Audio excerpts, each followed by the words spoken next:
مغلیہ سلطنت کا چوتھا بادشاہ نور الدین جہانگیر ہے۔ نور الدین جہانگیر اپنے والد جلال الدین اکبر کی وفات کے بعد 24 اکتوبر 1605 کو تخت نشین ہوا۔ شہنشاہ اکبر بے اولاد تھا۔ ابوالفضل کے مشورے سے ایک بزرگ شیخ سلیم چشتی سے دعا کی گزارش کی تو انہوں نے دعا دی کہ اللہ تعالیٰ تمہاری آرزو پورے کرے، تمہیں 3 بیٹوں سے نوازے۔ 30 اگست 1569 میں جے پور کی راجپوت راجکماری جودھا بائی عرف مریم زمانی کے ہاں اس کی پیدائش ہوئی۔ بزرگ کے نام پر ہی سلیم نام رکھا گیا۔ اکبر اسے پیار سے شیخو بابا کہا کرتا تھا۔ اکبر نے خوشی میں خزانوں کے منہ کھول دیے، قیدی رہا کیے اور خواجہ معین الدین چشتی اجمیری کے مزار پر پیدل حاضری سے اپنی منت پوری کی۔ اس کے بعد 2 اور بیٹے مراد اور دانیال پیدا ہوئے۔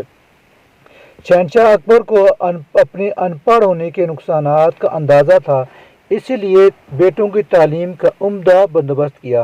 قابل ترین اساتذہ نے عربی، فارسی، ترکی، ہندی، سنسکرت، ریاضی، جغرافیہ، موسیقی اور تاریخ کی تعلیم دی۔ شہزادہ سلیم ذہین تھا، جلد ہی امور سلطنت میں بھی دلچسپی لینے لگا۔ 9 سال کی عمر میں 10 سال پیادہ فوج کا منصب دار بنا اور الہ آباد کی جاگیر کا مالک بنا۔ جلال الدین اکبر کے 3 بیٹے سلیم، مراد اور دانیال تینوں کثرت سے شراب نوشی کرتے تھے۔ اکبر انہیں اس عادت سے نہ روک سکا اور عین شباب میں شہزادہ مراد اور شہزادہ دانیال کی کثرت شراب نوشی سے وفات ہو گئی، لیکن شہزادہ سلیم نے پھر بھی اپنی عادت نہ بدلی اور 2 دفعہ کشید کی ہوئی شراب کے ایک دن میں 20 پیالے پی جاتا۔ اس کی یہ حالت ہو گئی کہ آخری عمر میں خود شراب کا پیالہ تک منہ تک نہ لے جا سکتا تھا۔ شہزادہ سلیم رنگین مزاج تھا، عیش و عشرت اور رنگ رلیاں منانے کا عادی تھا۔ اس نے متعدد نکاح بھی کیے، کئی خفیہ اور کئی منظر عام پر آئے۔ اس کی پہلی شادی 16 سال کی عمر میں راجہ بھگوان داس والی امبر کی بیٹی مان بائی عرف شاہ بیگم سے ہندو اور مسلم دونوں طریقوں سے ہوئی۔ 17 سال کی عمر میں دوسری شادی راجہ اودے سنگھ کی بیٹی سے ہوئی۔ تیسری شادی ایرانی رئیس خواجہ حسین کی بیٹی سے ہوئی۔ چوتھی شادی راجہ گیسو داس کی بیٹی سے ہوئی۔ 5ویں شادی اپنے استاد قائم خان عرب کی بیٹی سے کی۔ اس کی 6ٹھی شادی تخت نشینی کے بعد مہر النساء بیگم نور جہاں سے ہوئی۔ شہزادہ سلیم کو اپنے باپ اکبر سے یہ شکایت تھی کہ اسے ولی عہد کے شایان شان عزت نہیں دی گئی۔ اسے خدشہ تھا کہ شہنشاہ اکبر اس کی بجائے اپنے پوتے یعنی سلیم کے بیٹے خسرو کو ولی عہد بنانا چاہتا ہے۔ اس کے باغیانہ رویوں سے تنگ آ کر شہنشاہ اکبر نے اسے گرفتار کرنے کے لیے ابوالفضل کو بھیجا، جسے شہزادہ سلیم جہانگیر نے قتل کر دیا۔ نتیجتاً اکبر نے اپنے پوتے خسرو کو جانشین مقرر کر دیا، لیکن پھر شہزادہ سلیم نے اپنی سوتیلی ماں سلیمہ بانو بیگم کی کوششوں سے اپنی دادی کے ہمراہ شہنشاہ اکبر کی خدمت حاضر ہو کر معافی مانگی اور صلح کی، لیکن تعلقات اچھے نہ ہو سکے۔ شہزادہ خسرو اپنے دادا اکبر کے مذہب کا حامی تھا، یہی وجہ اس کے شہنشاہ بننے میں رکاوٹ بنی، اور حضرت مجدد الف ثانی کے مرید عمرہ، جن میں شیخ فرید، عبدالرحیم خان خانہ، سید صدر جمال اور نہایت خان نے شہزادہ سلیم سے عہد لیا کہ اگر وہ تخت نشین ہوگا تو اسلامی قوانین کی مکمل پاسداری کرے گا اور وہ اپنے سیاسی مخالفین کو معاف کرے گا۔ اس عہد کے بعد شیخ فرید نے شہنشاہ اکبر سے صلح کروا کے اس کی دستار بندی اور خاندانی تلوار دے کر باقاعدہ جانشین مقرر کروایا۔ اکبر کی وفات کے بعد وہ نور الدین جہانگیر بادشاہ غازی کے لقب سے تخت نشین ہوا اور کئی روز تک جشن منایا، قیدیوں کو رہا کیا، اپنے نام کا سکہ جاری کیا، مخالفین سے نرمی برتی، ابوالفضل کے بیٹے کو 2000 منصب پر ترقی دی۔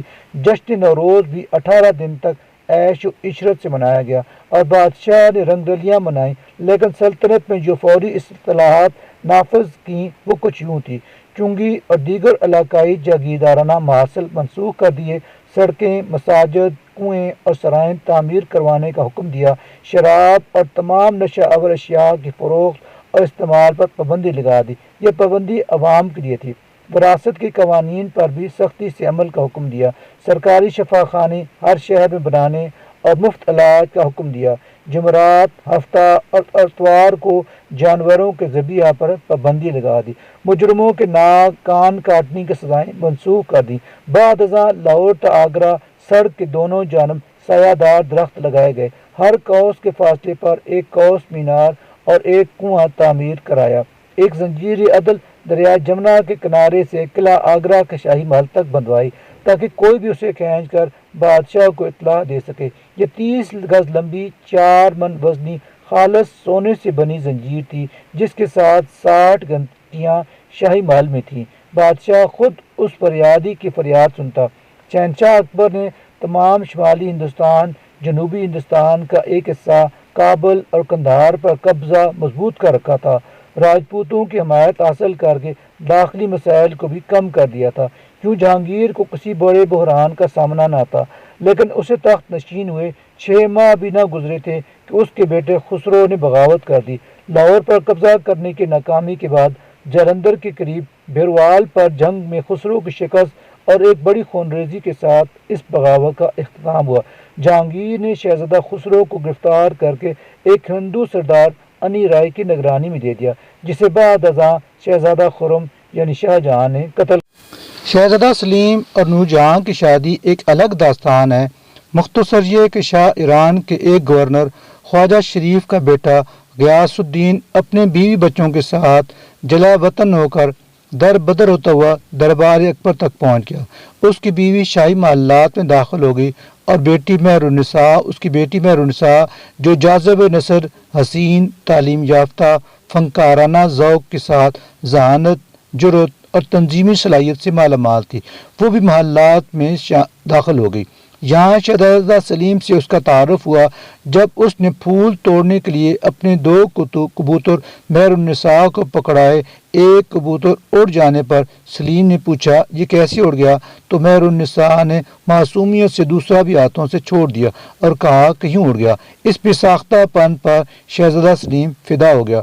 مرزا غیاث نے شہنشاہ اکبر کے دباؤ پر اپنی بیٹی کی شادی ایرانی مہاجر علی قلی خان سے کر دی، جو مغل فوج میں کماندار تھا، جسے اکبر نے بردوان کا صوبہ دار بنا کر بنگال بھیج دیا، اور یوں مہر النساء اور یہ شہزادہ سلیم جدا ہو گئے۔ لیکن یہ محبت کی چنگاری بنی رہی اور بادشاہ بنتے ہی اس نے علی قلی کو راستہ سے ہٹانے کے لیے سازش سے اس کا مقابلہ شیر سے کروایا، لیکن وہ شیر کو مار کر شیر افکن کا خطاب بھی لے گیا۔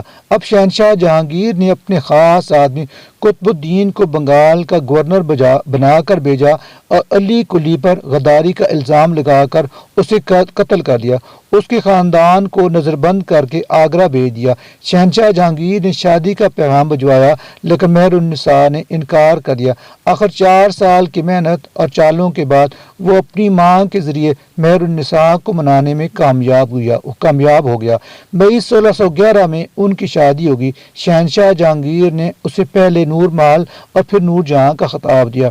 نور جہاں نے بادشاہ کی دیوانگی کا بھرپور فائدہ اٹھایا۔ اس کے باپ مرزا غیاث کو اعتماد الدولہ اور بھائی ابوالحسن کو آصف جاہ کا خطاب ملا۔ 1622 تک وہ اپنے والد کے زیر اثر ہی ریاست کے امور میں بہت بڑے مسائل نہ ہوئے، لیکن اس کے بعد نور جہاں نے سیاسی اختیارات پر مکمل قبضہ کرنے کی کوشش کی اور اپنے بھائی آصف جاہ سے بھی تصادم کا راستہ اختیار کیا۔ آصف خان کی بیٹی کی شادی شہنشاہ جہانگیر کے بیٹے شاہ جہاں سے ہوئی، جبکہ نور جہاں کی بیٹی جو شیر افکن علی قلی سے تھی، لاڈلی بیگم کی شادی شہنشاہ جہانگیر کے بیٹے شہریار سے ہوئی۔ نور جہاں اپنے داماد کو شہنشاہ بنوانا چاہتی تھی، جبکہ آصف خان اپنے داماد شاہ جہاں کو تخت پر دیکھنا چاہتا تھا۔ اس چپکلش نے چند سالوں میں مغلیہ سلطنت کے جاہ و جلال کی بنیادیں ہلا کر رکھ دیں۔ اس سے پیشتر شہزادہ خسرو کے قتل میں بھی نور جہاں کا اہم کردار تھا۔ اسی طرح محبت خان اور شہزادہ خرم کی بغاوتیں بھی نور جہاں کی سازشوں کا نتیجہ تھیں۔ شاہی دربار میں خوف و ہراس پھیل گیا۔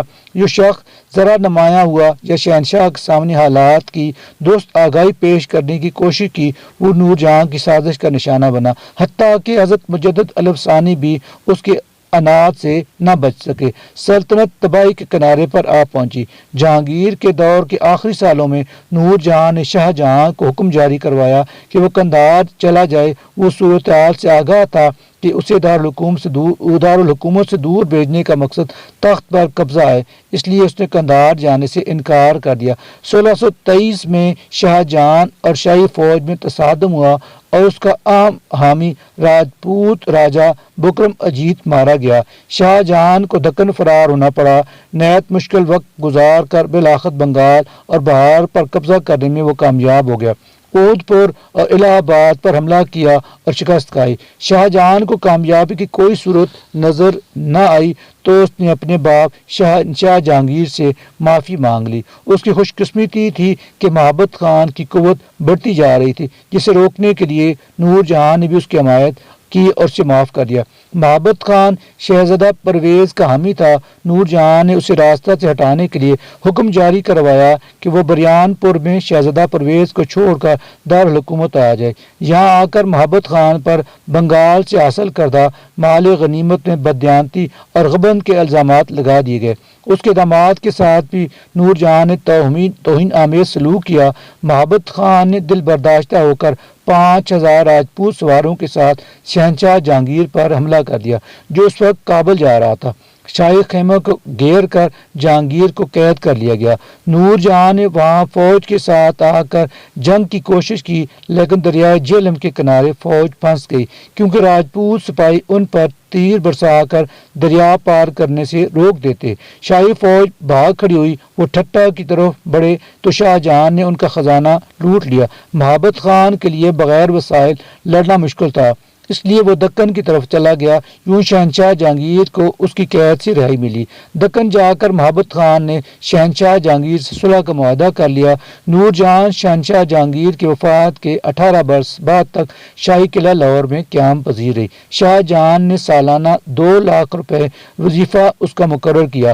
اس کے معمولات میں روزانہ شوہر کی قبر پر فاتح خوانی کے لے جانا اور غریب یتیم لڑکیوں کی تعلیم اور شادی کا اہتمام کرنا شامل تھا۔ نور جہاں نے اپنی زندگی میں اپنے اخراجات سے لاہور میں اپنے بھائی کے مقبرے کے قریب اپنا مقبرہ تعمیر کروایا اور وہیں دفن ہوئی۔ نور جہاں نے گلاب کا عطر، پان میں چونے کا استعمال، چاندنی کا فرش، نئے دل فریب فیشن، لباس کے نئے ڈیزائن، ریشم سوتی کپڑوں اور زیورات کے نئے نمونے تخلیق کیے اور دربار شاہی کو آراستہ کر کے اس کی شان اور دلکشی میں اضافہ کیا۔ جہانگیر کے 10ویں دور کے 10ویں سال پنجاب میں ایک نہایت مہلک وبا پھیلی اور لاہور بھی اس کے زد میں آ گیا۔ سارا علاقہ اجڑ گیا، ہزاروں گاؤں برباد ہو گئے۔ یہ بیماری تقریباً 2 سال تک رہی۔ اسے کوئی خاص قسم کا زہر کہا گیا، جس کی وجہ سے فضا میں بیماری پھیل گئی۔ شہنشاہ نور الدین جہانگیر اپنے باپ اکبر کے دین الہی پر تو نہ تھا، لیکن وہ کیا مذہب رکھتا تھا اس پر کثیر آراء ہیں۔ اس نے حضرت مجدد الف ثانی کی مخالفت پر ان کو قید بھی کیا۔ حضرت میاں میر جو لاہور کے صوفی بزرگ تھے، ان کی عقیدت اور ان کے علم و فضل کی وجہ سے شہنشاہ جہانگیر ان سے ملاقات کرنے کا بہت خواہشمند تھا، اور عمر کے آخری وقت خود لاہور نہ جا سکنے کی وجہ سے میاں میر کو اپنی حکومت کے 14ویں سال آگرہ تشریف لانے کی دعوت دی۔ دور اندیش بزرگ نے دعوت قبول کی اور بادشاہ کو پند و نصیحت کیے۔ بادشاہ نے تعظیم کی اور طائف میں ہرن کی کھال جائے نماز کے طور پر پیش کی۔ مارچ 1628 میں گرتی ہوئی صحت کے پیش نظر طبیبوں نے صحت افزا مقام کشمیر جانے کا مشورہ دیا۔ وہاں بادشاہ کی دمہ کی بیماری کی شدید ہو گئی، کمزوری اس قدر ہو گئی کہ اٹھا کر پالکی میں اٹھایا جاتا، انگوروں کی شراب کے چند قطروں کے سوا کچھ کھا پی نہ سکتا تھا۔ اس مایوس کن صورتحال میں وہ واپس آگرہ کے لیے روانہ ہوا۔ راجوری کے مقام پر صحت سخت خراب ہو گئی۔ کئی روز زندگی اور موت کی کشمکش کے بعد 28 اکتوبر 1628 کو شہنشاہ جہانگیر کی وفات ہو گئی اور ان کی خواہش کے مطابق دریائے راوی کے کنارے نور جہاں کے باغ میں ان کو دفن کیا گیا۔